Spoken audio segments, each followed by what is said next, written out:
Wahong Radio Amadi Diamond TV midyang tabiriba amadi tabiriba singbo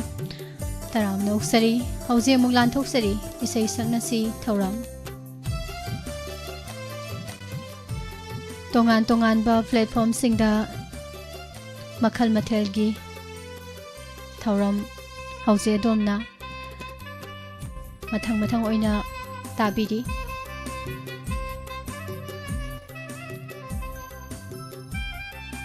Say sakna si thauram tabiriba midyang tabiriba singbu pusparani laifrumna taram noksari kokno na khurumjari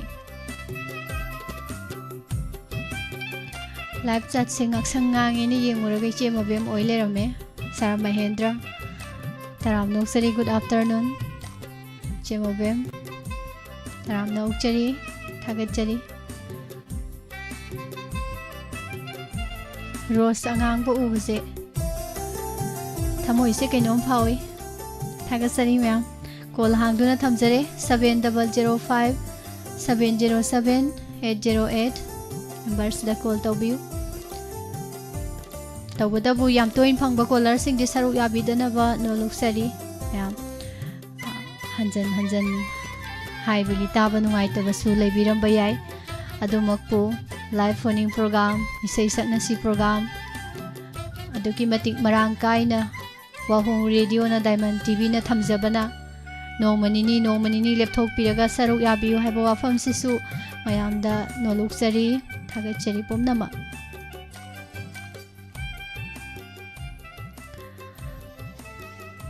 ahanba call lokhachage Hello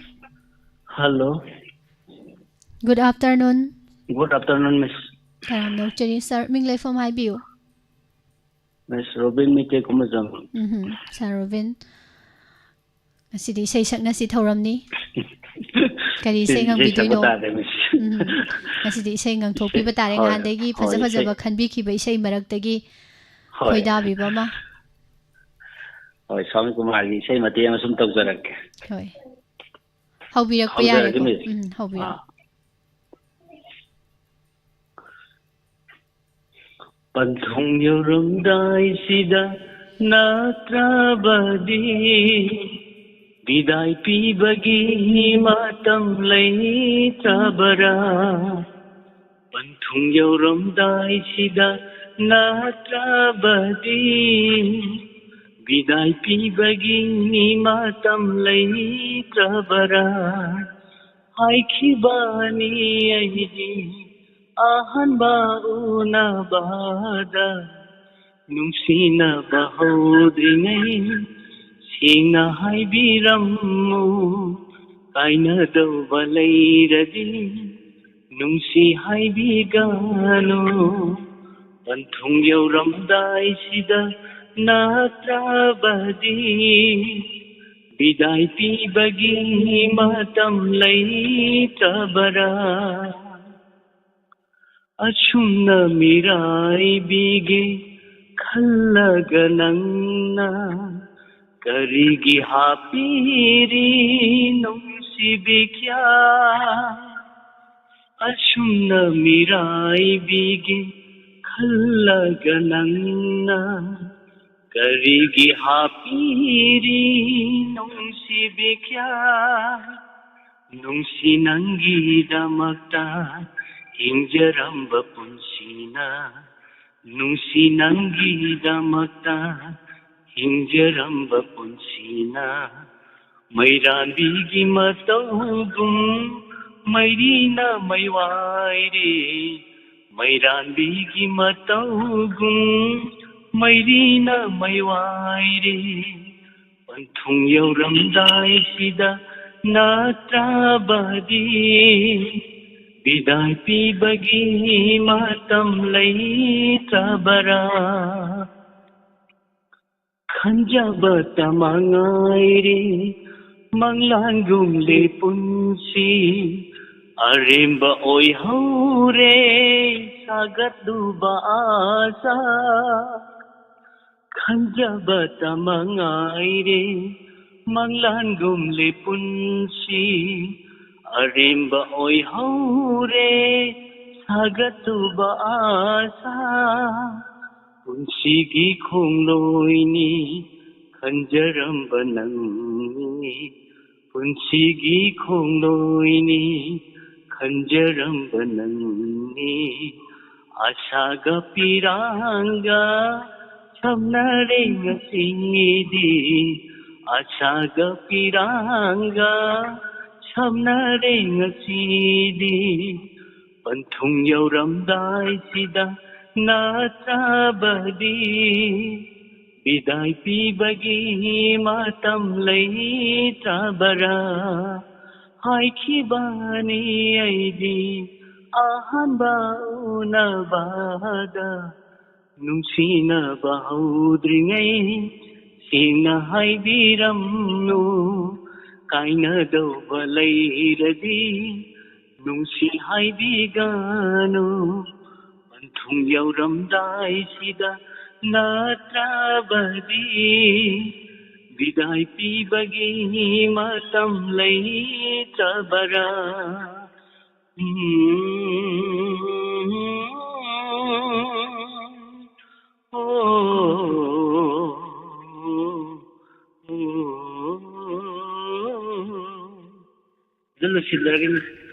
Wow, wow. Swami Kumarga loi lehoge tawida Sir Robin. Yam fazana surmen surmen yam taana ngang thokpire thong phajage. Isai pamjaba haidudi sini ko sir. Yam nungai jare ahobase khulangangse yam phajana kaure aduna makhadi nairakadaw male. Ngasi posit khara phadawri Sir Robin. Thagasari yam thagatpire thagatjabana watjarabani ko hainingai ti leita ado phajabana penbadi pelaba thagasari Sir Robin. Thank you. Madam Vidyarani ko exam live talengsin birakpa taramna okjari mayam live ta leibiriba mayam koi comment ta hangakpu wahangsi mayamnasu adum akhangba yawadi mahut sillaga dum khara khumbiyu masim tangsu noluksage naramdi ko lokhalingai wa ngai mayamna hangakpa comment je da paaba nang hodapsu yawi mangibsu yawi bako yam phajay max creation gi wahang do do id ithanda di natte mayam di leiri mayam maraktani leijari se taram nokcheri mawa hengbam subita joya thagachari ninimem cha sagol semna call chatlaga kakpire e hai thank you isai khan boiramdre ai comment birakpada as call chatlaga paikhat biraktre habasina khara taba nungaiba ado caller sing ne he haibi call chatlaga kakpire e na si wai di thamoi da tan thinbaga chap manajai hai tare ko laiba call khuding mak se khoi di receive tawjarage na masida murti gum phamdana leijai ni ngan thoidana masida ado hoi kaigumba kanda khoi thorom horakpada khoi connect tawnaba kana line samba kanda khudong sadabadagi tatkibabudi adumak yawi ko aduga thangai singna khoi program tawringai maraktaga call lakpibase kakpiri ene he ka hairakpase ase kai haiduno haibam khangdaba ma phaujaiba call di kakchadabanina ado dai call chalaga paibiraktre habisu crossing chatpa na masu leiba ko he thoi hai tare call se ngaktang wangang jaringai tabiramgani na khalli dubu thambigre amuk tawbira ju am nungai ni mayamda sengtoktaba yadaba swai matang se sengtok jari ni nini memcha khata natte adagi call mayam ama haibiba mayam leiba call kakpire call paikhat piraktre call se phanga kanda thadat pigre gana yam haiba do mayam somtang khandabiu ne kai maramgi ekhoina call se kakthasa dunyo haibase haidi mayam save tawra thambasu nate number kanano kaino ta khangponte do kamaina si call tawre si kakthat ke ai kakthat lage ama oinu oge gana oktui maram do leite haiwa thagachari ima ibe mansu yoksan bire taram no ukchari ima ngau bisagolban taram no ukchari sir yumlembam nausa good afternoon ꯃꯊꯪꯒꯤ call ꯂꯧꯈꯠꯆꯒꯦ hello Hello, good afternoon good afternoon. ꯇꯔꯥꯝꯅ ꯑꯣꯛꯆꯔꯤ ꯃꯤꯡ ꯂꯩꯐꯝ ꯍꯥꯏꯕꯤꯌꯨ ꯑꯩ ꯌꯥꯔꯄꯣꯛ ꯕꯤꯁꯅꯨꯅꯥꯗꯒꯤ ꯑꯩꯈꯣꯏꯖꯝ ꯁꯪꯒꯤꯇꯥ ꯀꯧꯋꯦ ꯎꯝꯍꯨꯝ ꯃꯤꯁ ꯄꯨꯁꯄꯥꯔꯥꯅꯤꯒ ꯃꯤꯁ ꯅꯤꯔꯃꯂꯥꯒ ꯑꯝꯇ ꯊꯦꯡꯅꯖꯒꯦꯅ ꯈꯟꯕꯅꯦ ꯉꯁꯤꯗꯤ ꯗꯥꯎ ꯌꯥꯔꯦ ꯎꯝꯍꯨꯝ ꯑꯗꯨꯗꯤ ꯉꯁꯤ ꯗꯥꯎ ꯌꯥꯔꯤꯉꯩꯁꯤꯗ ꯏꯁꯩ ꯑꯃ ꯁꯛꯃꯤꯟꯅꯔꯁꯤ ꯑꯥꯎ ꯀꯩ ꯏꯁꯩ ꯁꯛꯄꯤ ꯅꯨꯡꯗꯥꯡ ꯃꯥꯄꯟ ꯅꯨꯡꯗꯥꯡꯒꯤꯕꯨꯗꯤ ꯑꯗꯨꯝ ꯐꯪꯉꯦꯕꯀꯣ ꯃꯔꯛ ꯃꯔꯛꯇ ꯎꯝ ꯑꯗ ꯑꯩꯈꯣꯏꯗ ꯁꯨꯝ ꯇꯥꯏꯃꯤꯡꯁꯦ ꯊꯕꯛ ꯏꯪꯈꯥꯡ ꯇꯧꯕ ꯇꯥꯏꯃꯤꯡ ꯑꯃꯅꯤ ꯁꯤ ꯁꯨꯡꯐꯪ ꯐꯪꯗꯕ ꯎꯝꯍꯨꯝ ꯉꯁꯤꯗꯤ ꯑꯣꯠꯂ ꯌꯦꯡꯕꯗ ꯃꯤꯁ ꯄꯨꯁꯄꯥꯔꯥꯅꯤꯒꯤ ꯃꯈꯣꯟ ꯇꯥꯔꯦ ꯌꯥꯝ ꯅꯨꯡꯉꯥꯏꯖꯔꯦ ꯃꯦꯗꯥꯝ ꯑꯗꯨꯗꯤ ꯏꯁꯩꯁꯦ ꯍꯣꯏ ꯍꯧꯕꯤꯔꯛꯑꯣ ꯄꯥꯡꯖꯕ ꯌꯥꯕ ꯏꯁꯩ ꯑꯣꯏꯔꯗꯤ ꯃꯇꯦꯡ ꯄꯥꯡꯖꯔꯛꯀꯦ ꯃꯔꯛꯇ ꯍꯣꯏ ꯎꯝ ꯗꯤꯅꯦꯁꯀꯤ ꯏꯁꯩ ꯑꯃ ꯁꯛꯂꯛꯑꯒꯦ ꯍꯣꯏ ꯍꯧꯕꯤꯔꯛꯑꯣ ꯍꯧꯕꯤꯔꯛꯑꯣ ꯍꯣꯏ ꯆꯤꯡꯒꯤ ꯂꯩꯔꯥꯡ ꯑꯃꯒꯤ ꯋꯥꯔꯤꯅꯤ ꯑꯁ ꯃꯤꯁ ꯀꯩꯅꯣ ꯃꯨꯠꯇ ꯊꯝꯕꯤꯌꯨ ꯍꯜꯂꯛꯑꯦ ꯆꯤꯡꯒꯤ ꯂꯩꯔꯥꯡ ꯑꯃꯒꯤ ꯋꯥꯔꯤꯅꯤ ꯂꯣꯏꯕꯤ ꯆꯤꯡꯁꯥꯡ ꯅꯥꯄꯣꯝꯗ ꯁꯥꯠꯍꯧꯕꯤ ꯊꯥꯞꯂ ꯆꯤꯡꯌꯥꯒꯤ ꯂꯧ ꯇꯥꯡ ꯁꯪꯗꯨꯗ ꯊꯥꯞꯂ ꯆꯤꯡꯌꯥꯒꯤ ꯂꯧ ꯇꯥꯡ ꯁꯪꯗꯨꯗ ꯑꯩꯕꯨ ꯉꯥꯏꯍꯧꯕꯤ ꯆꯤꯡ ꯂꯩꯕꯥꯛꯀꯤ ꯁꯅꯨꯔꯥꯗꯣ ꯆꯤꯡ ꯂꯩꯕꯥꯛꯀꯤ ꯁꯅꯨꯔꯥꯗꯣ ꯆꯤꯡꯒꯤ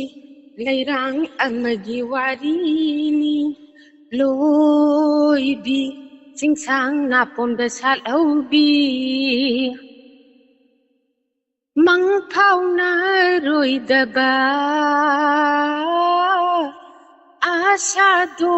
पुदुना मंगथावना रोइदबा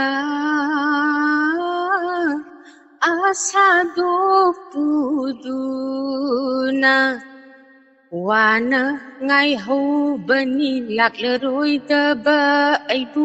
wana ngaihobani lakleroidaba aibu ꯊꯥꯞꯂ ꯆꯤꯡꯃꯥꯏ ꯊꯛꯇ ꯃꯗꯨꯝ ꯇꯔꯛ ꯂꯦꯞꯇꯨꯅ ꯊꯥꯞꯂ ꯆꯤꯡꯃꯥꯏ ꯊꯛꯇ ꯃꯗꯨꯝ ꯇꯔꯛ ꯂꯦꯞꯇꯨꯅ ꯑꯩꯕꯨ ꯉꯥꯏꯍꯧꯕꯤ ꯆꯤꯡ ꯂꯩꯕꯥꯛꯀꯤ ꯁꯅꯨꯔꯥꯗꯣ ꯆꯤꯡ ꯂꯩꯕꯥꯛꯀꯤ ꯁꯅꯨꯔꯥꯗꯣ ꯆꯤꯡꯒꯤ ꯂꯩꯔꯥꯡ ꯑꯃꯒꯤ ꯋꯥꯔꯤꯅꯤ ꯂꯣꯏꯕꯤ ꯆꯤꯡꯁꯥꯡ ꯅꯥꯄꯣꯝꯗ ꯁꯥꯠꯍꯧꯕꯤ ꯆꯠꯂꯝꯗꯥꯏꯒꯤ ꯃꯇꯝꯗ ꯆꯠꯈꯤꯅꯨꯗꯤ ꯈꯥꯝꯉꯝꯗ ꯄꯤꯔꯣꯏꯅꯕ ꯃꯤꯠꯌꯦꯡꯗ ꯅꯤꯡꯉꯝꯗ ꯂꯦꯞꯍꯧꯕꯤꯗꯣ ꯄꯤꯔꯣꯏꯅꯕ ꯃꯤꯠꯌꯦꯡꯗ ꯅꯤꯡꯉꯝꯗ ꯂꯦꯞꯍꯧꯕꯤꯗꯣ ꯃꯤꯠꯌꯦꯡ ꯄꯣꯏꯔꯩ ꯂꯥꯟꯗ꯭ꯔꯤ ꯐꯥꯎ ꯊꯥꯞꯂ ꯆꯤꯡꯃꯥꯏ ꯊꯛꯇ ꯃꯤꯠꯌꯦꯡ ꯄꯣꯏꯔꯩ ꯂꯥꯟꯗ꯭ꯔꯤ ꯐꯥꯎ ꯊꯥꯞꯂ ꯆꯤꯡꯃꯥꯏ ꯊꯛꯇ ꯕꯤꯗꯥꯏ ꯈꯨꯠꯁꯥ ꯍꯥꯏꯍꯧꯕꯤꯗꯣ ꯕꯤꯗꯥꯏ ꯈꯨꯠꯁꯥ ꯍꯥꯏꯍꯧꯕꯤꯗꯣ ꯕꯤꯗꯥꯏ ꯈꯨꯠꯁꯥ ꯍꯥꯏꯍꯧꯕꯤꯗꯣ ꯆꯤꯡꯒꯤ ꯂꯩꯔꯥꯡ ꯑꯃꯒꯤ ꯋꯥꯔꯤꯅꯤ ꯂꯣꯏꯕꯤ ꯆꯤꯡꯁꯥꯡ ꯅꯥꯄꯣꯝꯗ ꯁꯥꯠꯍꯧꯕꯤ ꯊꯥꯞꯂ ꯆꯤꯡꯌꯥꯒꯤ ꯂꯧ ꯇꯥꯡ ꯁꯪꯗꯨꯗ ꯊꯥꯞꯂ ꯆꯤꯡꯌꯥꯒꯤ ꯂꯧ ꯇꯥꯡ ꯁꯪꯗꯨꯗ ꯑꯩꯕꯨ ꯉꯥꯏꯍꯧꯕꯤ ꯆꯤꯡ ꯂꯩꯕꯥꯛꯀꯤ ꯁꯅꯨꯔꯥꯗꯣ ꯆꯤꯡ ꯂꯩꯕꯥꯛꯀꯤ ꯁꯅꯨꯔꯥꯗꯣ ꯆꯤꯡ ꯂꯩꯕꯥꯛꯀꯤ ꯁꯅꯨꯔꯥꯗꯣ ꯆꯤꯡ ꯂꯩꯕꯥꯛꯀꯤ ꯁꯅꯨꯔꯥꯗꯣ ꯂꯣꯏꯔꯦ ꯑꯁ ꯏꯁꯩꯁꯤꯗꯤ ꯑꯗꯨꯃꯥꯏꯅ ꯁꯛꯇꯧꯅꯤ ꯃꯦꯗꯥꯝ ꯄꯦꯜꯂꯦ ꯀꯩꯗꯧꯒꯦ ꯇꯥꯕ ꯌꯥꯝ ꯐꯖꯅ ꯉꯥꯡꯊꯣꯔꯛꯑꯦ ꯑꯩꯅ ꯈꯜꯂꯝꯕꯗꯨꯒ ꯑꯣꯟꯅ ꯇꯩꯅꯔꯦ ꯍꯥꯏꯇꯥꯔꯦ ꯏꯁꯩ ꯏꯁꯩꯁꯤꯒꯤ ꯁꯛꯄꯁꯤꯗ ꯈꯪꯗꯦ ꯀꯩꯅꯣꯝ ꯌꯥꯎꯔꯤꯌꯦ ꯃꯦꯗꯥꯝꯗ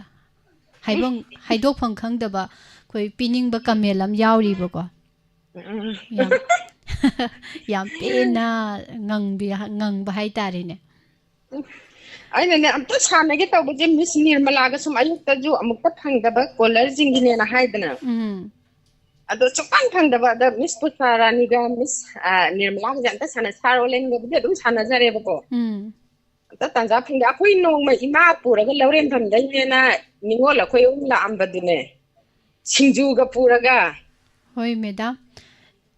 ꯀꯥꯎꯕꯨꯗꯤ ꯀꯥꯎꯔꯝꯃꯅꯤ ꯃꯤꯁꯦ ꯌꯥꯝꯕꯅꯤꯅꯀꯣ ꯃꯤꯁꯦ ꯌꯥꯝ ꯌꯥꯝꯃꯦ ꯑꯗꯨꯅ ꯍꯦꯛ ꯎꯕꯗꯕꯨꯗꯤ ꯈꯪꯗꯧꯕ ꯎꯝ ꯂꯥꯛꯑꯝꯃꯕꯅꯤ ꯊꯦꯡꯅꯔꯝꯃꯕꯅꯤ ꯑꯗꯨꯒ ꯁꯨꯃꯥꯏꯅ ꯍꯦꯛ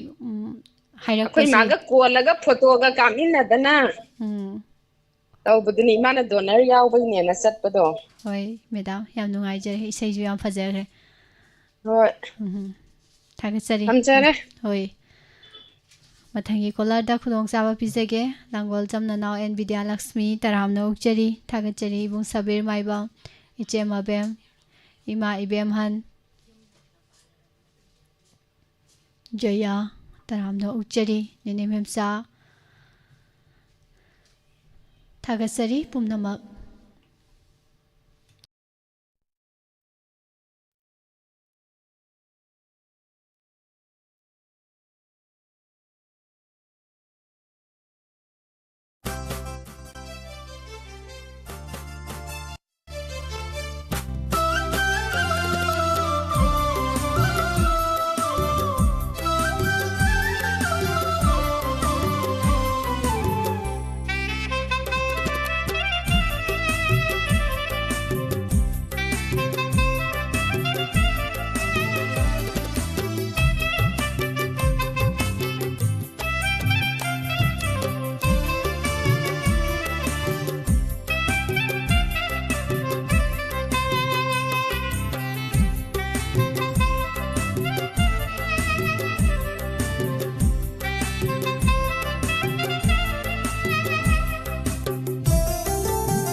ꯃꯊꯪꯒꯤ ꯀꯣꯂꯔ ꯑꯃꯨꯛ ꯂꯧꯈꯠꯆꯒꯦ hello hello good afternoon good afternoon miss ꯇꯔꯥꯝꯅ ꯑꯣꯛꯆꯔꯤ ꯃꯤꯡ ꯂꯩꯐꯝ ꯍꯥꯏꯕꯤꯌꯨ ꯑꯩ ꯍꯩꯔꯣꯛ ꯍꯩꯇꯨꯞꯄꯣꯛꯀꯤ ꯃꯅꯤꯡ ꯂꯩꯀꯥꯏꯗꯒꯤ ꯔꯟꯖꯟ ꯀꯧꯖꯩ ꯁꯥꯔ ꯔꯟꯖꯟꯁꯦ ꯉꯁꯥꯏ ꯊꯕꯛ ꯑꯃ ꯆꯦꯟꯈꯤꯕꯗꯨ ꯑꯣꯏꯔꯖꯥꯠꯂꯥ ꯍꯥ ꯊꯕꯛ ꯑꯃ ꯏꯁꯩ ꯈꯜꯂꯝꯃꯒ ꯊꯕꯛ ꯑꯃ ꯂꯩꯔꯦꯅ ꯍꯨꯟꯇꯣꯛ ꯑꯃ ꯆꯦꯟꯈꯤꯕꯗꯣ ꯑꯧ ꯃꯥꯅꯦ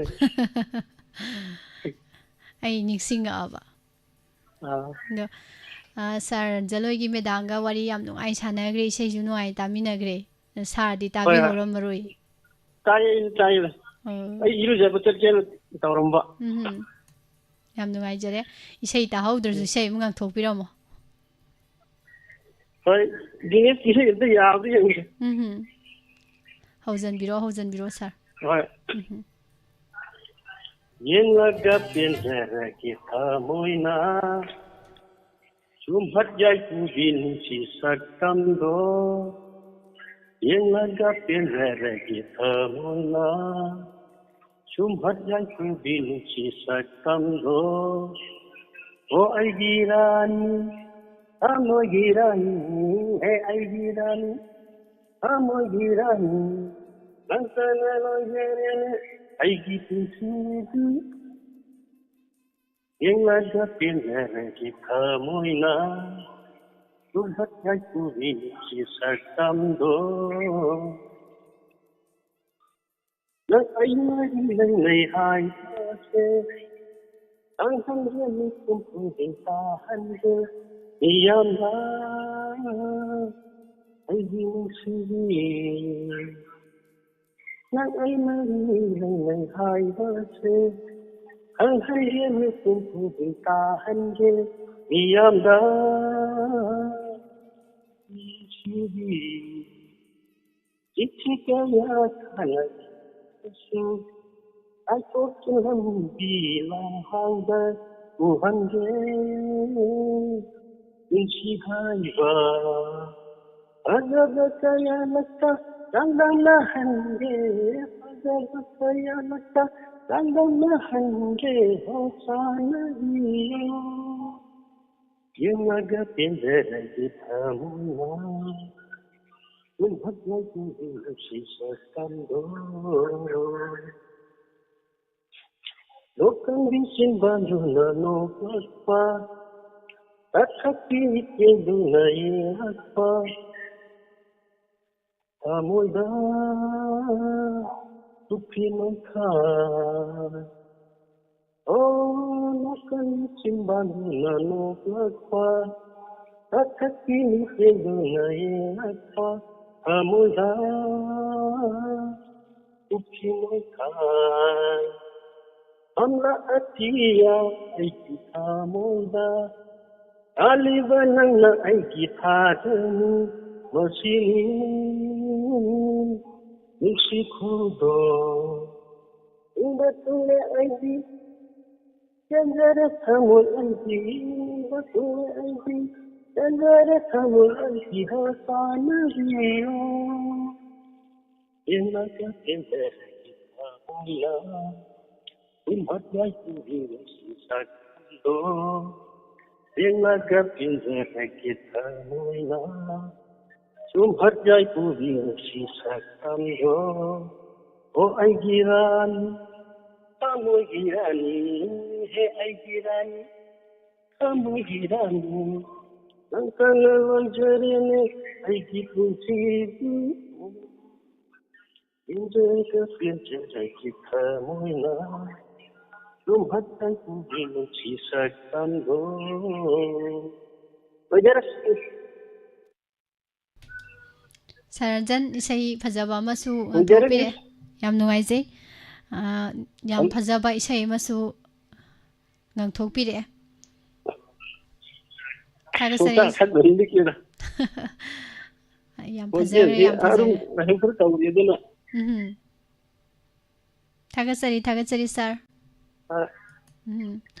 Mathangi kolarda khudong chaba pijari Ima Thambal Tombi Loitongbam, good afternoon, Ima. Sir Laisrom Ibohan Biyamadi, Madam Laimahal, Tagachari, Taramna Ukchari, Ima Susila Ukram, Ima Ibemhan, Jema Bem, Tagachari Pumna Matangi Kolo Kachage. Hello. Hello. Good afternoon. Good afternoon. Ming Laifam Habiyo. Lama po magaya ka din Monica to sis. Manila. Monica. Monica isay horo ogo do de. Hoy miss. Nang bupa kamo, nang bupa ro, nang bupa kamo, nang bupa ro. Ahanda malang ipo. Una but my tuna Putning boy ay kumanda Waham sa Atang ilang su Ang daga ng buo Sige miso Unang sarap ng buo Ng buo Jin bahay duna Oy hay tanda Siji day pun Tangiba Tangimas Isi Tuk lagi Nasi Namang Tuk lagi Nasi Namang Nung sibahay sada Nung siba tambije Nang landa kubo Na sa kapay tino Ikot na senjara May langing at sompe 진비라무네 아이기 나타나네 마닝 땅네 아이기 토모 누시바 라이랑기 라이남다 이락나레 아이기 폭닝 딱비로네 뭉시기 반통 아막바 양트라바 아이기 타모이다 예리바니 낭기 뭉시기 살감 아막바 양트라바 아이기 타모이다 예리바니 낭기 뭉시기 살감 땀나 레크라바스 뭉시기 반통 공탕나 립드라바디 용이 농바 낭부바 강로 낭부누바로 낭부바 강로 낭부누바로 Thank you, Miss. ꯌꯥꯝ ꯐꯖꯅ ꯉꯥꯡꯊꯣꯛꯄꯤꯔꯦ Monica ꯏꯁꯩ ꯐꯖꯕ ꯑꯃ ꯊꯥꯒꯠꯆꯔꯤ ꯃꯊꯪꯒꯤ ꯀꯣꯂꯔꯗ ꯑꯃꯨꯛ ꯈꯨꯗꯣꯡꯆꯥꯕ ꯄꯤꯖꯔꯤ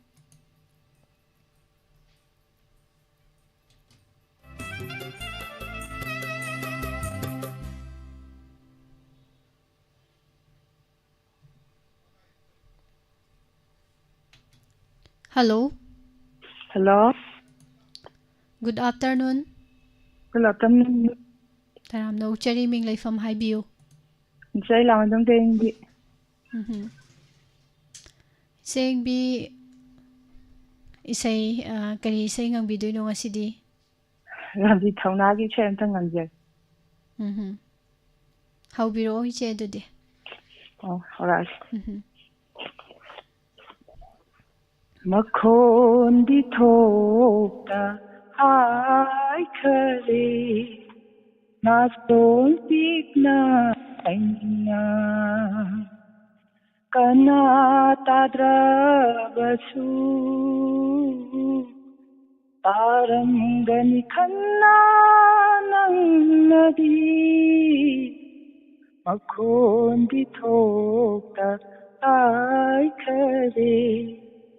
na son tik na haina kana tadra basu tarangani kanna nang nadi lang tak na hale thamo ay tahanre puming Lepadingamre aidi sarang narawakal langtak nahale thamo leitahanre pugin lepadingamre aidi Sarang narawakal Hindu na amu thamkhisira apambase tumin hangpham khangre idom tara makhon di thokna ai khare na son tik na haina kana tadra basu tarangani khanna nang nadi oi khagani nongadi kana gumba amagi yengba dingamlo yinisina ikup adolak pada oi khagani nongadi kana gumba amagi ꯈꯪꯕꯗꯤꯉꯝꯂꯣꯏ ꯏꯃꯤꯁꯤꯅ ꯃꯤꯀꯨꯞ ꯑꯗꯣ ꯂꯥꯛꯄꯗ ꯈꯜꯂꯨꯕꯗ ꯈꯥꯡꯉꯝꯗꯔꯦ ꯍꯣꯡꯗꯣꯛꯇꯕ ꯅꯨꯡꯁꯤꯕ ꯂꯣꯠꯅ ꯊꯨꯞꯅ ꯊꯝꯖꯕ ꯃꯈꯣꯟꯗꯤ ꯊꯣꯛꯇ ꯍꯥꯏꯈꯔꯦ 나손 픽나 하이냐 कना ताद्रबसु तारंगनि खन्ना नदी मखोंदी थोना आय खरे नासों पीकना हाइना कना ताद्रबसु तारंगनि खन्ना नदी Miss Loja.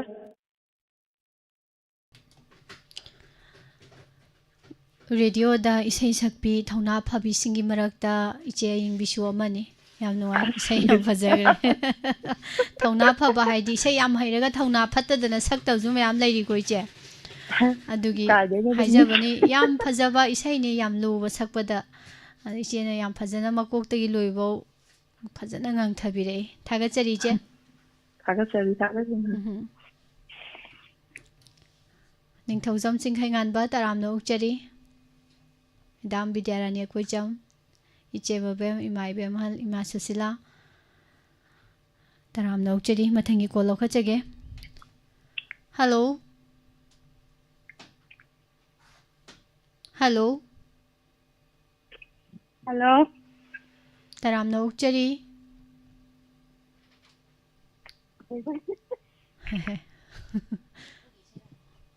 ताबीरब्रो ताजरे मिस मिंग लेफम अमुतंग हाइबियो साबल चोंगदई नेटवर्क नुंगाइतबगी माले पट पट तटलिसि साबल तोंबा हाइबबुदि तंखाय अम ताहौरे अदो मिंगजु हाइरमदौ माले तारबम मिस साबल चोंगदई प्रेमिता वाइको ताजरे ताजरे हदक्ति मपुंग ओइना तारे साइगैदि तंखाय तंग तारमबनी अदो इसाइदी मपुम ओइना ताजगे अदुना नेटवर्क नुंगाइतबा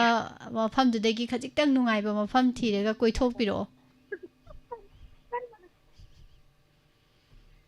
ताबीरेको होय मिस ताजरे इसाइ हौबिरकपा यारे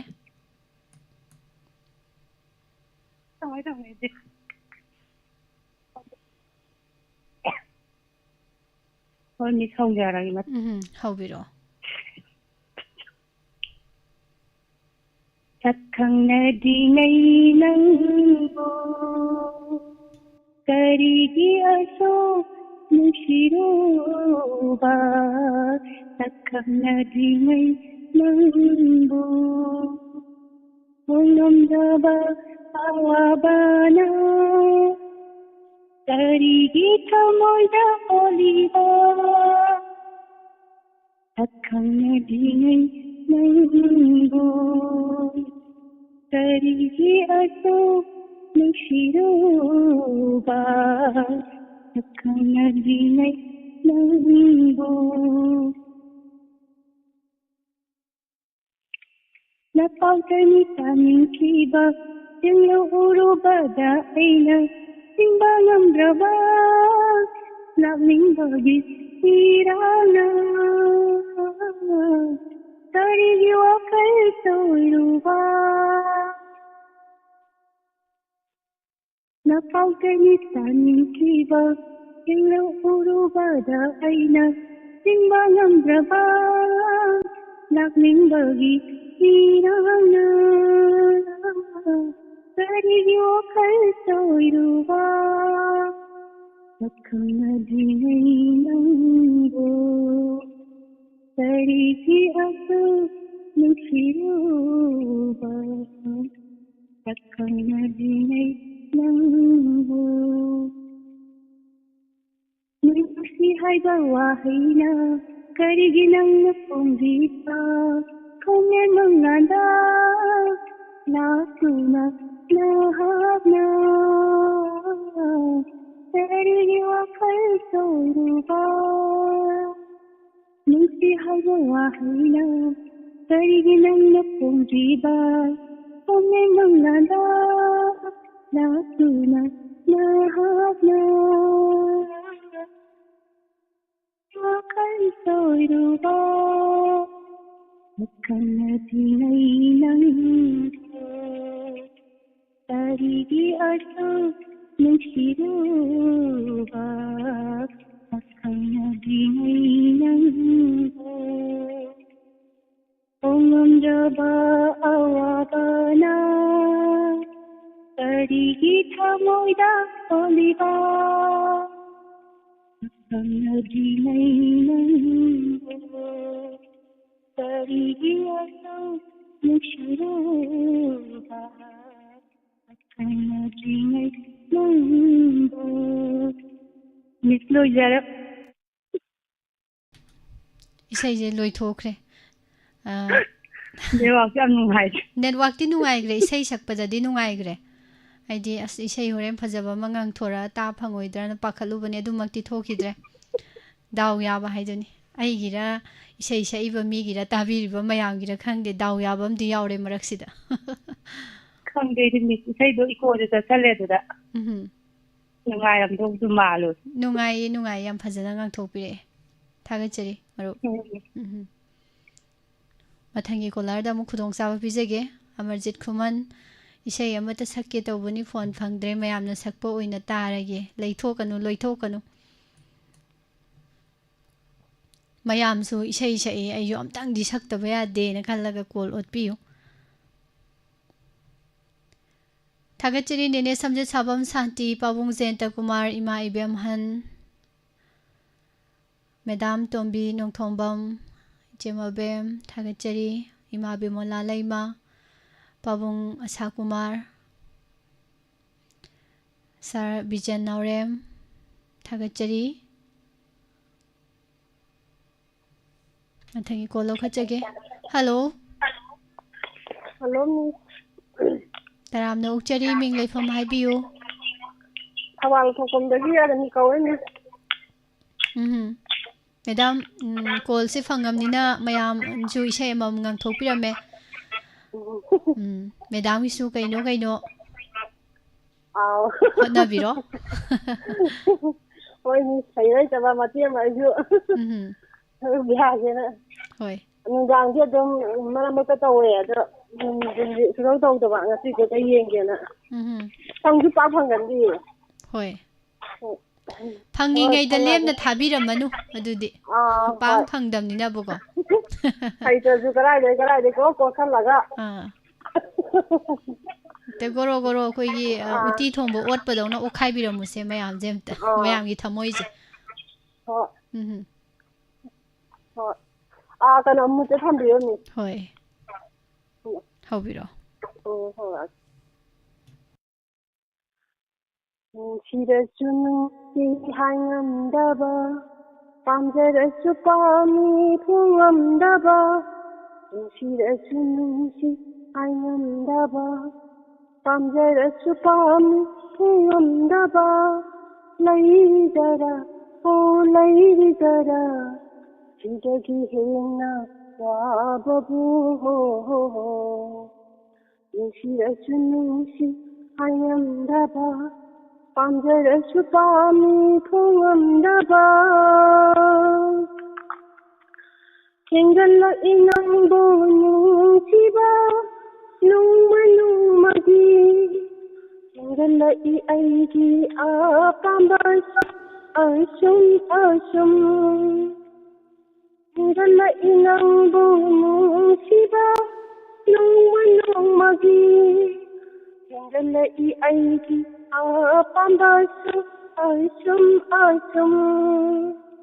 otiri ikaibana pusibumiko khode atiri timbang sina thamakiwa hanjin Otiri ikai bana pensibome kokode Tiri timban sinapu Samagiwa Hanjin hanjin Nushida chunushi hayamdaba Pamjarasu pami kuyamdaba Nang tagi wakil khalli Ithanta lungi matam Tadamna phongdoksige khalli Pyar tagi khalu badawajai Nang tagi wakil khalli Ithanta lungi matam Tadamna phongdoksige khalli Pyar tagi khalu badawajai Litana chakki matam Churami thamoida mairi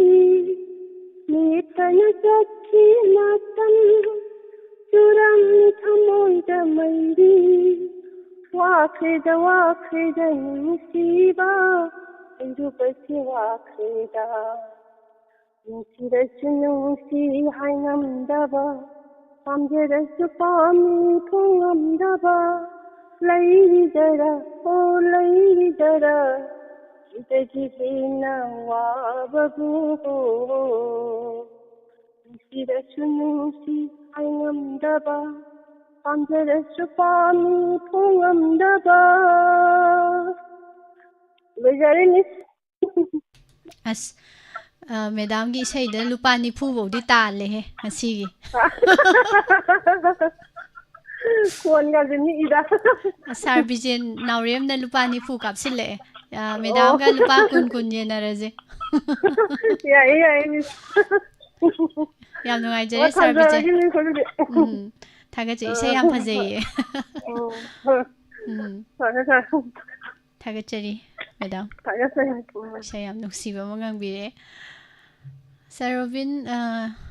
sakpiro singer Pusparani isai ma miss ki vocal dagi tani Pusparani isai sakpiro na hai isai sakpode as ngasi je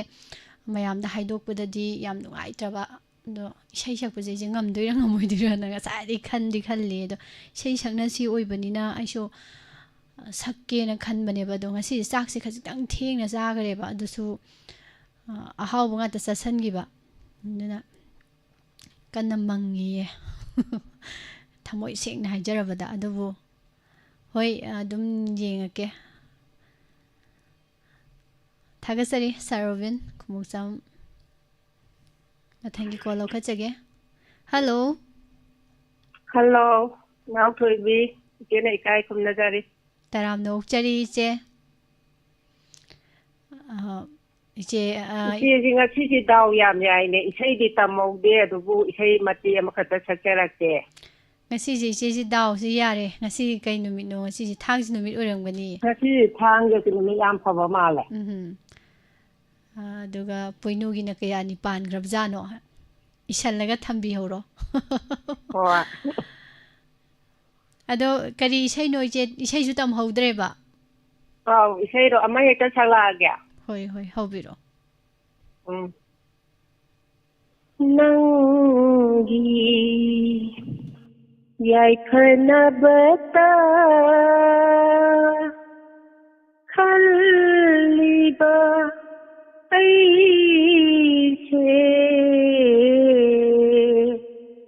Minda Taubire Hangba Laro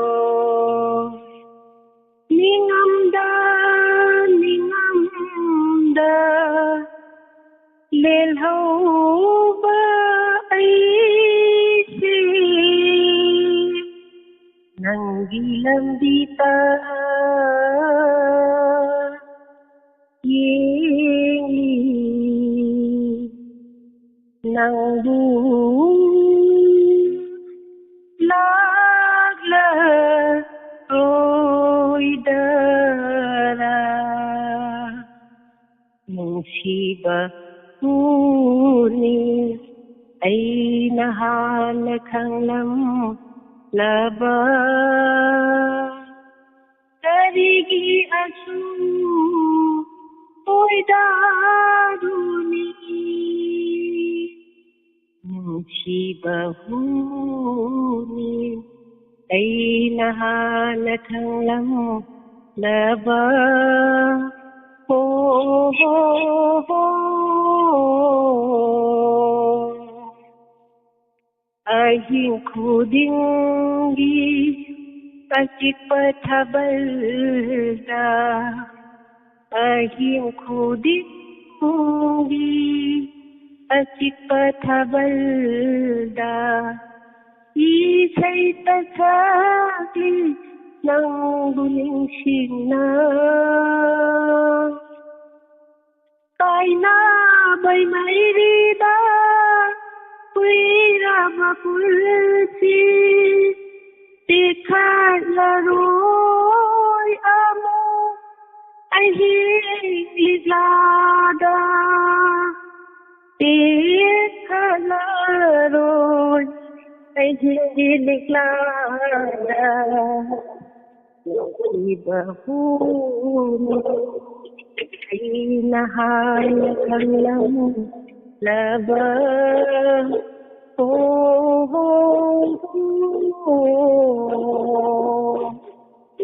Kalude oiram kani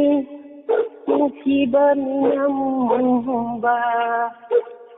Kalude oiram gani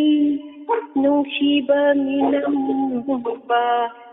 Aigi punsise artha yaudare Mahau khare masulai tare Tapna bata chile ahang bapunchi Tapna bata chile punchi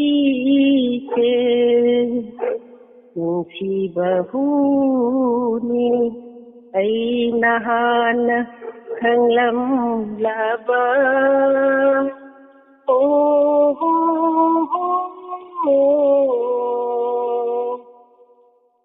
Hello Loisile aje Sei loisilage sei gilandra male Lan ba chumba gam ta khangaude da nungai na tari ngai da adum yam nungaijare yam phajagre che ngasi je Sarovin na isai je hawdom bane khulangang je kaubiram bane duna caller jing je phajana nai thare isai mate kam ta yaude mapum ngak tani ngasi ji taba phangjari je othok na nungai gre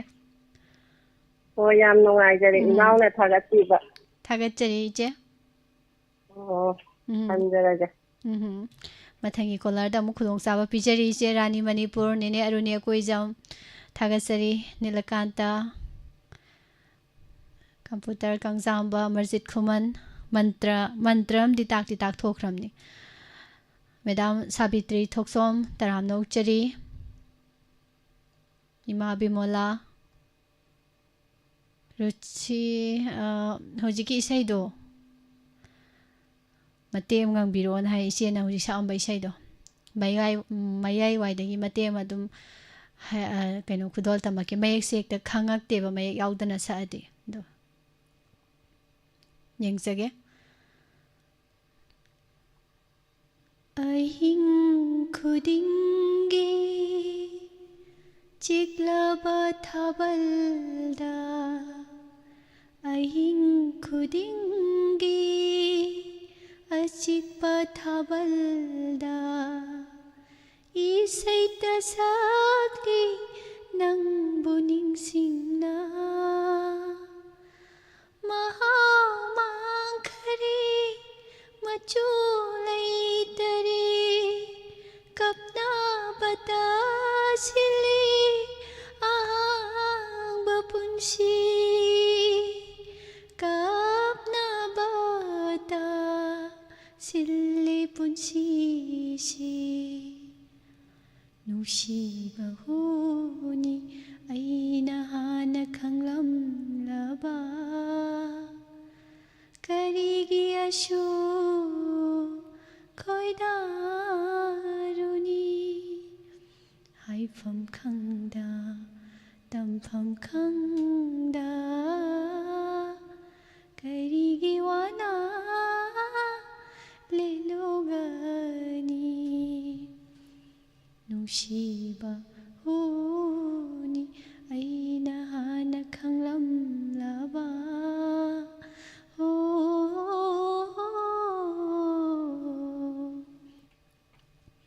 इसे ngangira ngangdire khangdire swai swai laubang go yaure karai waidano ma ima ibe man nine santi nine aruni hiainu sarmani chandra moirangsa good evening thagachari surjit singh jemabem thagachari rusi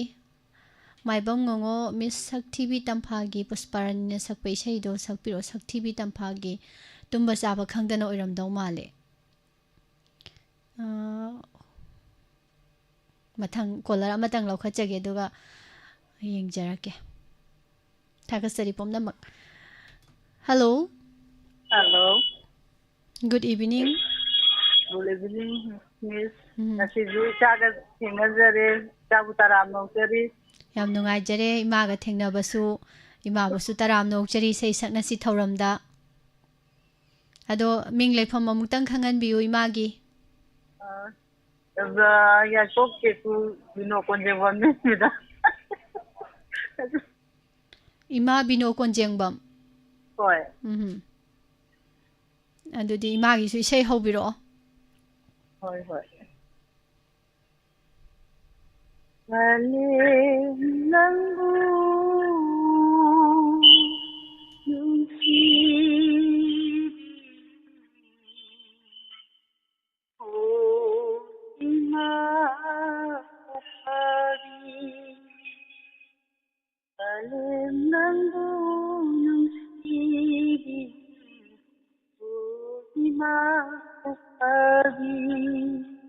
Nasaibu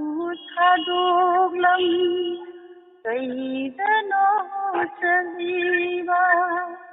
namu javana nagle chavana kana dahima aina taruni alim nangulum shiri ima avi alim nangulum shiri ima avi tungi yausam dauraka harau kumai matanga tungi yausam dauraka harau kumai matanga iku samna kubiwa mamok ngayo oina jaba hangjadi ne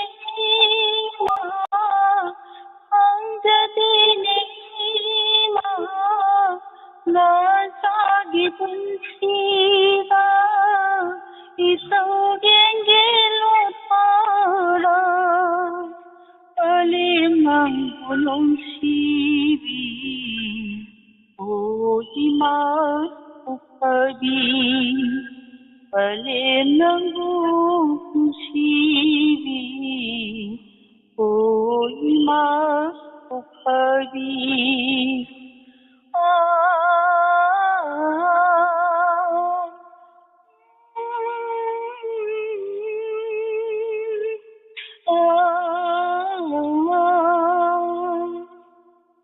Iman habis sayana Hamli toina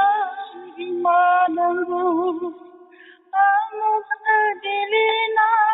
zagi Amuk dilina zagi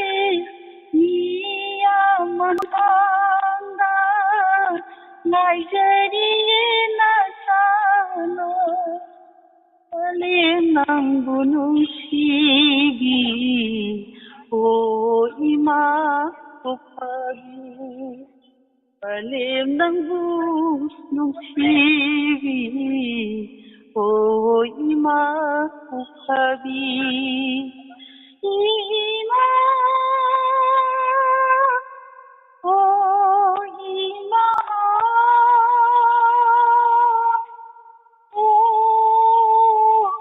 इमा अंजरगे miss इमा जे थबक सु याम कलम दौ माली चाक सु याम चारम दौ माले चुम्बीब्रो इमा माइबी के सब माने को असेंग मैंने एनर्जी याम यावेबा इसै सकपदा एनर्जी हाइबा मा खोइने हेक सोंधाबा मानबा मा तुम ताबदा खंगेबको अदो इमागिदे दु यावदे एनर्जी याम मरांग काइने यावेबा दुना थबक सु कलम नि थबक फबा मी से हक्सांग जु फैबा साक्सु याम चाइबा इमा माइबी के सब माने फौरै को इचादे थागतरी मा इसै याम फजरे याम नुक्सीबे इसैने माइ मिट के ngak sang Thank you miss थागतरी माइ मिट के ngak sang ngangi mai isai se tabada kapninga iba नुक्सीरे इबा मथंगी कॉलर द खुलोंग साबा बिजगे ngasai saktibi tampa film gi isai do mate ama sum try tawjarake ma'am मथंगी कॉल लो खसद्रिङैदा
थागसरी से हौजरागे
Kanabo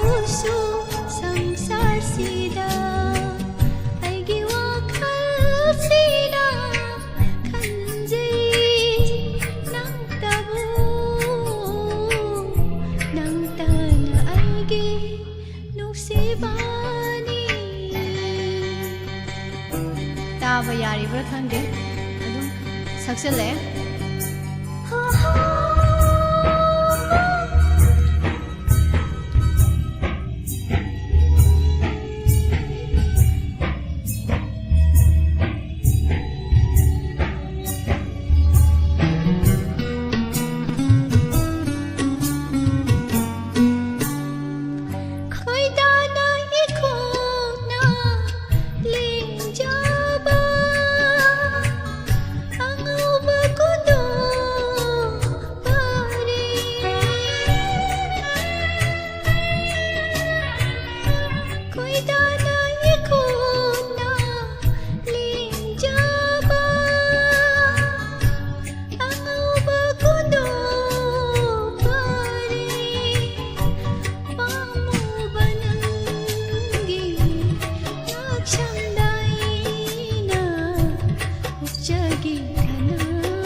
कमाइन थोलकदबनो सुखांदे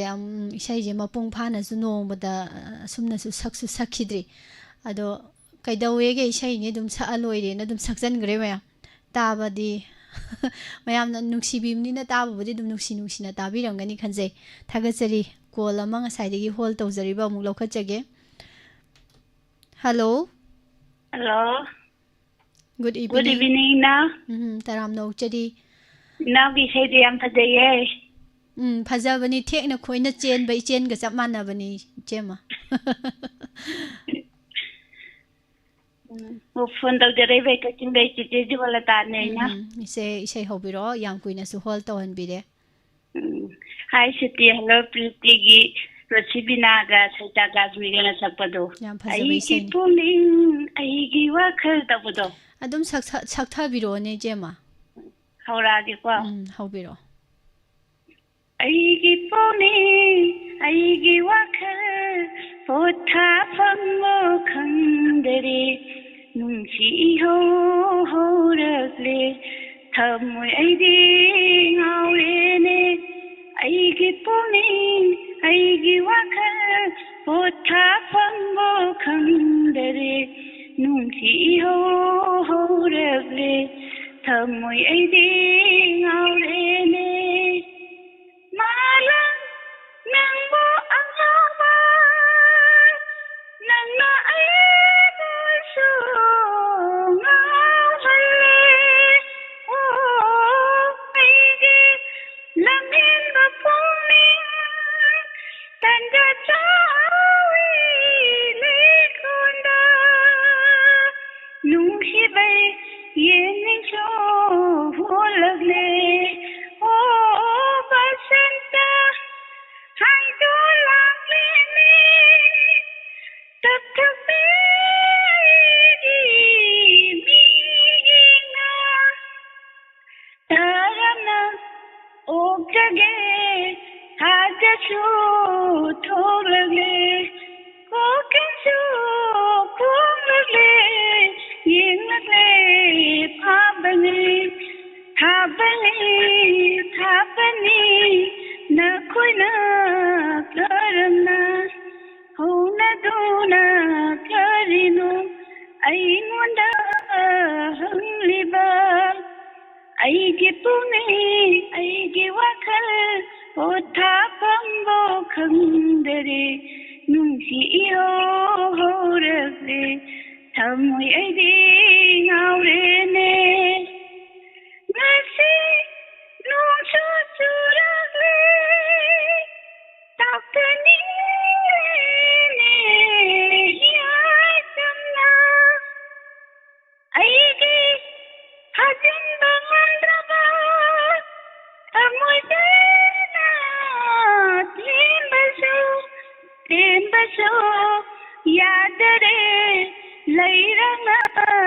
ꯁꯥꯠꯄꯕꯨ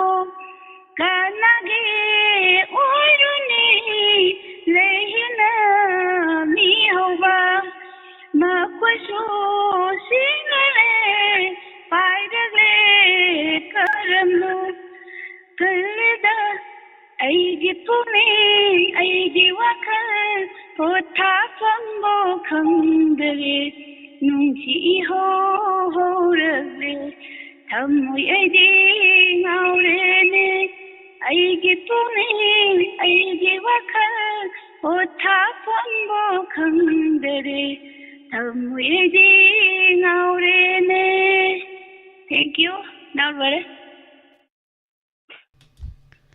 ꯌꯥꯝ ꯐꯖꯅ ꯏꯆꯦ ꯑꯃꯁꯨ ꯀꯥꯝꯊꯕꯤꯔꯛꯑꯦꯅꯦ ꯍꯦꯛꯇ ꯑꯋꯥꯡꯕꯗ ꯑꯃꯨꯛ ꯀꯥꯈꯠꯂꯛ ꯑꯅꯦꯝꯕꯗ ꯑꯃꯨꯛ ꯆꯦꯟꯊꯔꯛ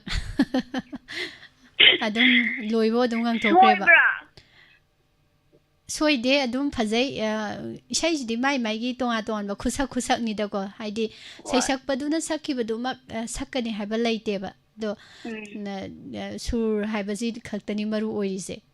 ꯏꯁꯩ ꯈꯨꯁꯛꯇꯤ ꯏꯁꯩ ꯑꯃ ꯍꯧꯖꯤꯛ ꯑꯩꯈꯣꯏꯒꯤ ꯅꯣꯛꯐꯗꯦꯗꯒ ꯑꯗꯨꯝ ꯌꯥꯎꯔꯤꯗꯨꯅꯤ ꯏꯁꯩ ꯑꯃꯅ ꯑꯩꯈꯣই ꯇꯣꯉꯥꯟ ꯇꯣꯉꯥꯟꯕ ꯁꯨꯔꯗ ꯁꯛꯄꯒꯤꯒ ꯃꯌꯥꯝ ꯂꯩꯗꯅꯀꯣ ꯑꯗꯨꯝ ꯁꯛꯄ ꯑꯗꯨꯝ ꯌꯥꯏ ꯏꯁꯥꯒꯤ ꯈꯨꯁꯛꯇ ꯁꯨꯔ ꯃꯦꯟ ꯇꯥꯍꯜꯂ ꯂꯣꯏꯔꯦꯕ ꯉꯁꯥꯏꯗ ꯁꯛꯏꯕꯅꯦ ꯌꯥꯝ ꯅꯨꯡꯉꯥꯏꯖꯔꯦ ꯉꯁꯥꯏꯗꯤ ꯐꯖꯅ ꯁꯛꯈꯤꯕꯅꯦ ꯍꯧꯖꯤꯛꯅ ꯄꯥꯈꯠꯄꯣꯏ ꯀꯩꯕꯣꯏ ꯇꯧꯈꯔꯦ ꯏꯁꯀꯦꯟꯁꯨ ꯌꯥꯝ ꯋꯥꯡꯅ ꯁꯛꯈ꯭ꯔꯦ ꯑꯗꯨꯅꯅꯤ ꯍꯣꯏ ꯌꯥꯝ ꯅꯨꯡꯉꯥꯏꯖꯔꯦ ꯏꯆꯦꯝꯃ ꯃꯊꯪꯒꯤ ꯀꯣꯂꯔꯗ ꯑꯃꯨꯛ ꯈꯨꯗꯣꯡꯆꯥꯕ ꯄꯤꯖꯒꯦ ꯊꯥꯒꯠꯆꯔꯤ ꯉꯁꯤꯗꯤ ꯏꯁꯩꯁꯦ ꯅꯤꯅꯦ ꯔꯨꯅꯤ ꯀꯝꯗꯧꯕ ꯇꯔꯥꯝ ꯅꯣꯛꯆꯔꯤꯁꯦ ꯁꯅꯥ ꯃꯔꯖꯤꯠ ꯈꯨꯃꯟ ꯏꯆꯦꯔꯥꯅꯤ ꯃꯅꯤꯄꯨꯔ ꯏꯃꯥ ꯕꯤꯃꯣꯂꯥ ꯀꯣꯟꯁꯝ ꯇꯔꯥꯝ ꯅꯣꯛꯆꯔꯤ ꯍꯤꯌꯥꯏꯅꯨ ꯁꯔ ꯔꯣꯕꯤꯟ ꯊꯥꯒꯠꯆꯔꯤ ꯂꯥꯏꯚꯇ ꯂꯩꯕꯤꯔꯤꯕ ꯔꯦꯗꯤꯑꯣꯗ ꯇꯥꯕꯤꯔꯤꯕ ꯄꯨꯝꯅꯃꯛ ꯄꯥꯕꯨꯡ ꯖꯌꯟꯇ ꯀꯨꯃꯥꯔ ꯊꯥꯒꯠꯆꯔꯤ ꯃꯦꯗꯥꯝ ꯕꯤꯗ꯭ꯌꯥꯔꯥꯅꯤ ꯑꯀꯣꯏꯖꯝ ꯃꯊꯪꯒꯤ ꯀꯣꯂꯔ ꯂꯧꯈꯠꯆꯒꯦ ꯃꯦꯗꯥꯝ ꯂꯩꯃ ꯂꯩꯐ꯭राꯛꯄꯝ ꯊꯥꯒꯠꯆꯔꯤ hello Hello. Good evening. Good evening ꯃꯤꯡ ꯂꯩꯐꯝ ꯍꯥꯏꯕꯤꯌꯨ Miss ay kamo morang kalite Vidyalakshmi ko. ꯈꯥꯡꯉꯕꯣꯛꯇꯒꯤ Bidyalakshmi ꯑꯗꯨꯗꯤ ꯏꯁꯩ ꯑꯃ ꯍꯧꯕꯤꯔꯛꯑꯣꯀꯣ ꯏꯁꯩ ꯑꯃ ꯁꯛꯇꯣꯛꯄ ꯇꯥꯕꯅꯤ Ado ay Miss ta wan ta hay hobi isay nangringeda. Miss ay napambi isay ang kalaye. Miss na asik sa sakti to yate. ꯍꯩꯕꯣ Miss na sakpada tabre ay yamna nungsiyo do isay to. ꯀꯔꯤ ꯏꯁꯩꯅꯣꯅꯦ ꯕꯤꯗ꯭ꯌꯥꯔꯥꯅꯤ Bidyalakshmi Ay ado Miss mapiyang hayraki isay to. Then asimba pisong sitena lakot na liwa. Ado isay to. ꯃꯌꯥꯝ ꯃꯃꯥꯡꯗ ꯍꯥꯏꯔꯛꯑꯃꯤꯅ ꯉꯥꯡꯊꯔꯛ ꯇꯥꯔꯦꯗꯅꯀꯣ ꯍꯩꯕ ꯍꯩꯇꯕ ꯑꯗꯨꯝ ꯏꯁꯩꯗꯣ ꯌꯥꯝ ꯅꯨꯡꯉꯥꯏꯔꯦ ꯑꯗꯣ ꯉꯥꯡꯖꯔꯛꯑꯒꯦ ꯍꯣꯔꯦꯟ ꯂꯣꯏꯁꯤꯜꯂꯛꯄꯗꯀꯣ ꯕꯤꯗ꯭ꯌꯥꯂꯛꯁꯃꯤ Hoy. ꯌꯥꯝ ꯅꯨꯡꯉꯥꯏꯖꯔꯦ ꯑꯗꯣ ꯕꯤꯗ꯭ꯌꯥꯂꯛꯁꯃꯤꯒꯤ ꯏꯁꯩ ꯍꯧꯖꯜꯂꯛꯑꯣ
lòng chất này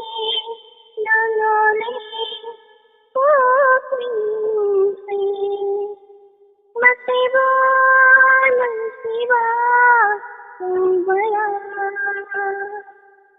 từng bờ xa bờ thân đôi lỡ ôi đôi lỡ cho lấy đi xin với nắng đã chân lỡ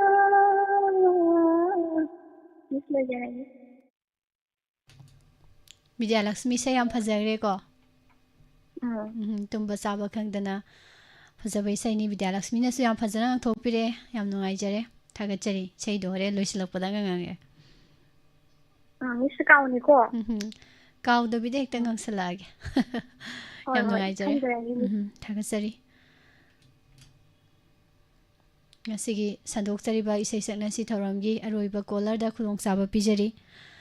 hingliba punsi sabe isai domta tajagi habire isai yam khanbire rusi edo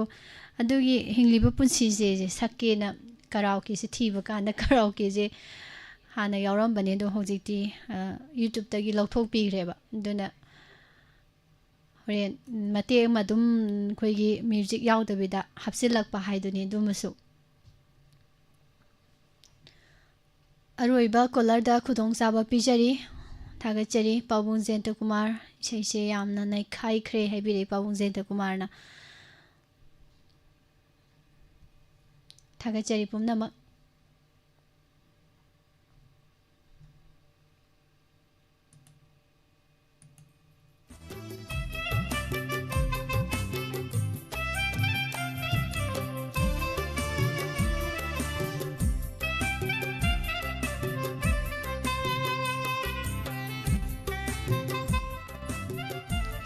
अरोइबा कोलरदा ngasiगी khudong saba pijari sei saknasi thoramgi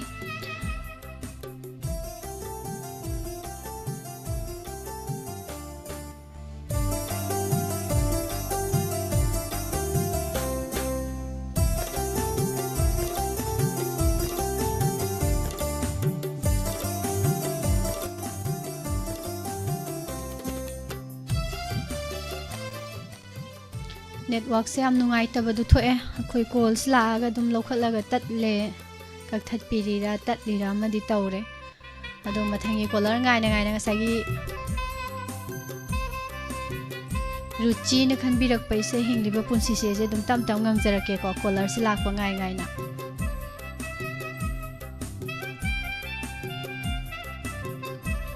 yam tatle call se beram dai sida थागसरी इसे हिंगलिबा पुंसी जे कनागिनो हिंगलिबा पुंसी जे पुंसी जी गिनी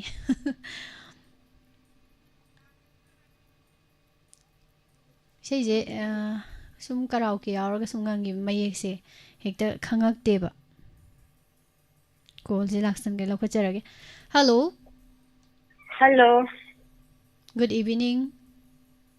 Good evening, Miss. Taram Nokchari, Mingley from Habiu. Yai Pog Layrong Kendagi, Indian Cause. Ming se, Bijen Hibako.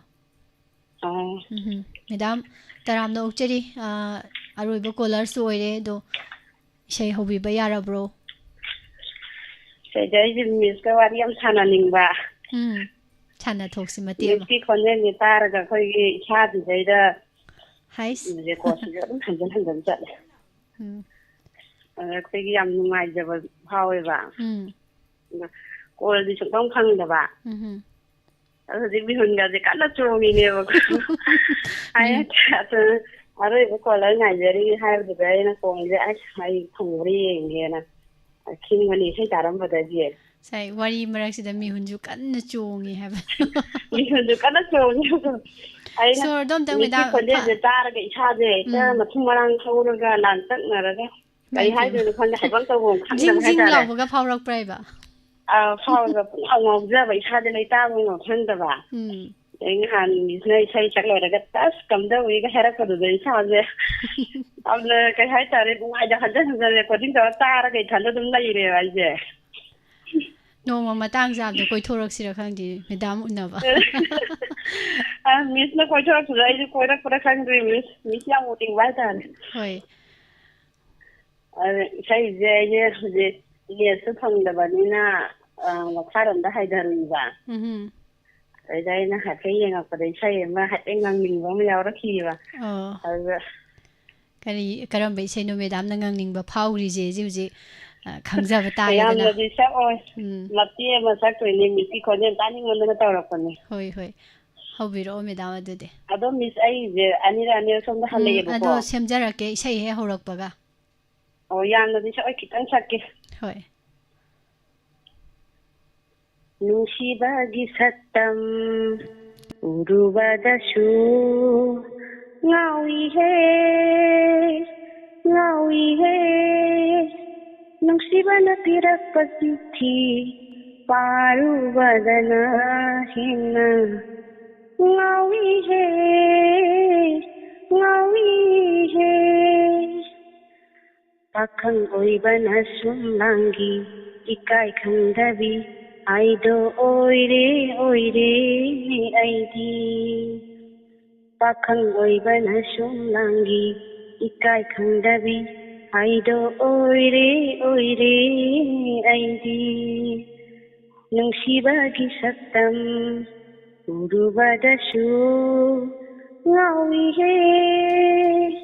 ꯉꯥꯎꯏꯍꯦ ꯅꯨꯡꯁꯤꯕꯅ ꯄꯤꯔꯛꯄ ꯆꯤꯊꯤ ꯄꯥꯔꯨꯕꯗꯅ ꯍꯦꯟꯅ ꯉꯥꯎꯏꯍꯦ ꯉꯥꯎꯏꯍꯦ ꯃꯤꯁ ꯃꯇꯦꯛꯁꯦ ꯈꯤꯇꯪ ꯁꯛꯀꯦ ꯏꯁꯩꯗꯤ ꯌꯥꯝ ꯁꯛꯅꯤꯡꯉꯦ ꯑꯗꯨ ꯃꯤꯁꯀꯤ ꯈꯣꯟꯖꯦꯜ ꯇꯥꯔꯨꯕꯗ ꯃꯤꯍꯨꯟꯁꯦ ꯌꯥꯝꯅ ꯆꯣꯡꯕ ꯍꯥꯏꯇꯥꯔꯦ ꯃꯦꯗꯥꯝ ꯏꯁꯩ ꯇꯝꯕꯤꯔꯛꯄ꯭ꯔꯣ ꯏꯁꯩꯗꯤ ꯇꯝꯗꯦ ꯑꯩꯁꯦ ꯁꯛꯄꯁꯦ ꯌꯥꯝ ꯐꯖꯅ ꯌꯥꯗ꯭ꯔꯦꯕ ꯈꯣꯟꯖꯦꯜꯁꯦ ꯍꯥꯟꯅ ꯒ꯭ꯂꯥꯟ ꯆꯥꯎꯊꯣꯛꯄ ꯇꯧꯈꯤꯕꯗꯒꯤ ꯅꯨꯄꯥꯒꯤ ꯈꯣꯟꯖꯦꯜꯗ ꯑꯗꯨꯝ ꯆꯠꯈ꯭ꯔꯦꯕ ꯍꯧꯖꯤꯛꯀꯤꯗꯨꯗꯤ ꯅꯨꯄꯥ ꯃꯥꯟꯗꯦ ꯌꯥꯝ ꯐꯖꯩ ꯏꯁꯩꯒ ꯇꯝꯃꯝꯃꯗꯤ ꯐꯥꯎꯗꯣꯔꯤꯕꯖꯥꯠꯅꯤ ꯌꯥꯝ ꯐꯖꯩꯌꯦ ꯈꯪꯗꯦ ꯃꯤꯁꯅ ꯁꯛꯂꯛꯄꯗꯗꯤ ꯑꯩꯈꯣꯏꯒꯤ ꯀꯩ ꯍꯥꯏꯇꯥꯔꯦ ꯈꯤꯇꯪ ꯏꯁꯩ ꯁꯨꯔꯒ ꯀꯩꯅꯣꯝꯃ ꯇꯧꯈ꯭ꯔꯁꯨ ꯄꯪꯐꯥꯗ ꯐꯖꯔꯒ ꯋꯥꯈꯜꯁꯤꯗ ꯑꯗꯨꯝ ꯅꯨꯡꯉꯥꯏꯕ ꯑꯩ ꯃꯤꯁ ꯌꯥꯝ ꯊꯥꯒꯠꯂꯤꯖꯥꯠꯅꯤ ꯅꯨꯡꯁꯤꯕꯤꯕꯩ ꯌꯥꯝ ꯅꯨꯡꯉꯥꯏ ꯍꯧꯖꯤꯛꯀꯤ ꯏꯁꯩꯗꯣ ꯑꯩꯁꯨ ꯃꯇꯦꯛ ꯑꯃ ꯌꯥꯎꯁꯤꯔ ꯈꯜꯂꯝꯕꯅꯦ ꯑꯗꯣ ꯃꯦꯗꯥꯝꯒꯤ ꯐꯖꯃꯟꯕꯗꯨꯗ ꯑꯩꯅ ꯌꯦꯠꯁꯟꯖꯔꯔꯣꯏꯅ ꯇꯨꯃꯤꯟꯅ ꯇꯥ ꯂꯩꯖꯔꯝꯅꯦ ꯍꯣꯏ ꯏꯁꯩꯗꯤ ꯌꯥꯝ ꯊꯤꯔꯝꯅꯤ ꯑꯩ ꯁꯛꯄꯗ ꯍꯦꯛꯇ ꯃꯤꯁꯀꯤ ꯈꯣꯟꯖꯦꯜ ꯇꯥꯅꯤꯡꯃꯟꯕꯩ ꯇꯧꯔꯛꯄꯅꯤꯀꯣ ꯉꯁꯤ ꯅꯨꯃꯤꯠꯁꯦ ꯃꯦꯗꯥꯝ ꯑꯩꯈꯣꯏꯒꯤ ꯗꯤꯁꯦꯝꯕꯔꯒꯤ ꯇꯥꯔꯤꯛ 8 ꯑꯗꯨꯒ ꯄꯨꯡ 3ꯒꯤ ꯄ꯭ꯔꯣꯒꯥꯝꯗ ꯍꯥꯏꯗꯤ ꯅꯤꯡꯁꯤꯡꯉ ꯂꯩꯕꯤꯍꯧꯔꯣ ꯑꯗꯨꯒ ꯍꯌꯦꯡ ꯅꯦꯠ ꯌꯥꯔꯛꯑꯀꯥꯟꯗ ꯃꯦꯗꯥꯝꯅ ꯁꯛꯈꯤꯕ ꯏꯁꯩꯗꯨ ꯌꯨꯇ꯭ꯌꯨꯕꯇ ꯌꯥꯎꯔꯝꯒꯅꯦꯕ ꯍꯥꯏꯐꯦꯠꯇꯪ ꯇꯥꯔꯦ ꯏꯁꯥ ꯏꯊꯟꯇꯐꯥꯎ ꯉꯥꯎꯖꯅꯤ ꯍꯥꯏꯖꯔꯤꯁꯤꯅꯤ ꯑꯩꯅ ꯏꯁꯩ ꯁꯛꯄꯗꯤ ꯀꯥ ꯍꯦꯟꯅ ꯀꯩꯅꯣ ꯇꯧꯒꯦꯕ ꯌꯥꯝ ꯄꯥꯝꯖꯕ ꯈꯣꯟꯖꯦꯜꯁꯦ ꯌꯥꯗꯕꯅꯦꯕ ꯍꯣꯏ ꯌꯥꯝ ꯑꯗꯣ ꯅꯨꯡꯉꯥꯏꯔꯦ ꯃꯦꯗꯥꯝ ꯃꯤꯁꯀ ꯈꯨꯗꯣꯡꯆꯥꯕꯗ ꯅꯣꯡꯃ ꯊꯦꯡꯅꯔꯒ ꯋꯥꯔꯤ ꯋꯥꯇꯥꯏ ꯁꯥꯟꯅꯅꯤꯡꯉꯦ ꯃꯤꯁꯀ ꯑꯝꯇ ꯍꯣꯏ ꯊꯥꯒꯠꯆꯔꯤ ꯃꯦꯗꯥꯝ ꯅꯣꯡꯃ ꯃꯇꯥꯡ ꯆꯥꯕꯗ ꯅꯨꯡꯉꯥꯏꯅ ꯋꯥꯔꯤ ꯋꯥꯇꯥꯏ ꯁꯥꯗꯅ ꯀꯩꯅꯣꯝ ꯆꯥꯃꯤꯟꯅꯗꯅꯀꯣ ꯑꯗꯣ ꯃꯤꯁꯁꯦ ꯀꯗꯥꯏꯗꯒꯤ ꯑꯣꯏꯗꯣꯏꯅꯣ ꯑꯩꯁꯦ ꯈꯣꯡꯖꯣꯝ ꯁꯃꯔꯥꯝꯗꯒꯤꯅꯤ ꯅꯛꯅꯔꯦ ꯑꯗꯨꯝ ꯑꯗꯨꯗꯤ ꯈꯣꯡꯖꯣꯝꯒ ꯋꯥꯔ ꯃꯦꯃꯣꯔꯤꯌꯦꯜ ꯃꯤꯁꯁꯦ ꯅꯣꯡꯃ ꯂꯩꯗꯨꯒꯤ ꯊꯤꯔꯛꯑꯒꯦ ꯍꯣꯏ ꯉꯥꯏꯖꯔꯝ ꯇꯥꯔꯦ ꯑꯗꯨꯗꯤ ꯃꯦꯗꯥꯝ ꯍꯣꯏ ꯃꯤꯁ ꯑꯗꯨ ꯊꯥꯒꯠꯆꯔꯤ ꯊꯝꯖꯔꯒꯦ ꯍꯣꯏ ꯌꯥꯝ ꯅꯨꯡꯉꯥꯏꯖꯔꯦ ꯉꯁꯤꯒꯤ ꯃꯈꯥ ꯇꯥꯕ ꯀꯣꯜ ꯂꯧꯈꯠꯆꯗ꯭ꯔꯦ ꯃꯌꯥꯝꯅ ꯅꯨꯡꯁꯤꯕꯤꯕ ꯊꯥꯒꯠꯆꯔꯤ ꯏꯁꯩ ꯂꯣꯏꯁꯤꯜꯂꯛꯄꯁꯦ ꯑꯃ ꯉꯁꯥꯏ ꯉꯪꯕꯤꯔꯝꯃꯣꯅ ꯍꯥꯏꯕ ꯕꯤꯗ꯭ꯌꯥꯂꯛꯁꯃꯤꯅ ꯈꯟꯕꯤꯔꯝꯕ ꯏꯁꯩꯁꯦ ꯉꯪꯖꯔꯛꯑꯒꯦ ꯑꯗꯨꯒ ꯔꯨꯆꯤꯅꯁꯨ ꯈꯟꯕꯤꯕ ꯍꯤꯡꯂꯤꯕ ꯄꯨꯟꯁꯤꯁꯦꯁꯨ ꯃꯇꯦꯛ ꯑꯃ ꯍꯥꯞꯆꯔꯝꯃꯒꯦ ꯃꯌꯥꯝ ꯊꯥꯒꯠꯆꯔꯤ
कायनरगा लोइसिनबा यादे मयाम अदुना पुंसी हिंगलिबा पुंसी से नुसीबगी दमक्तनी नुसीबा मयामगी नुसीबा अमखकी नुसीरबा मयामसिगी हिंगनरिबा ngaktani sei mate ma hapcharamge khanbirakpa sei mayam ma haide haibire do haijaba isai orde dum ngangjabani thagachari hingliba punsi se nungsibagi damani nungsiba yaudraba arimba mapogni kaina ningdabana aigi warimni thamoy bungau haliba nungsiba mahakni hingliba punsi se nungsiba gidamagni nungsiba yaudraba arim kaina ningdabana aigi warimni thamoy buahaliba nungsiba mahakni aigi mita nangbu uri thamoy nungdana nungsiba na thalle aigi mita nangbu uri thamoy nungdana nungsiba na thalle nangbu aina karamna phangani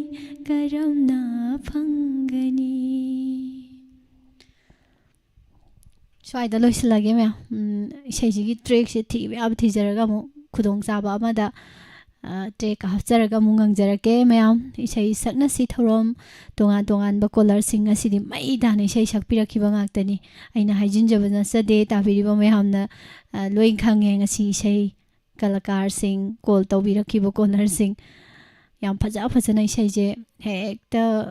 नैखाइरगा लोइ सकपिरे मतेक मतेक हांगैदि मतेक सकपा याम यावे ngasiदि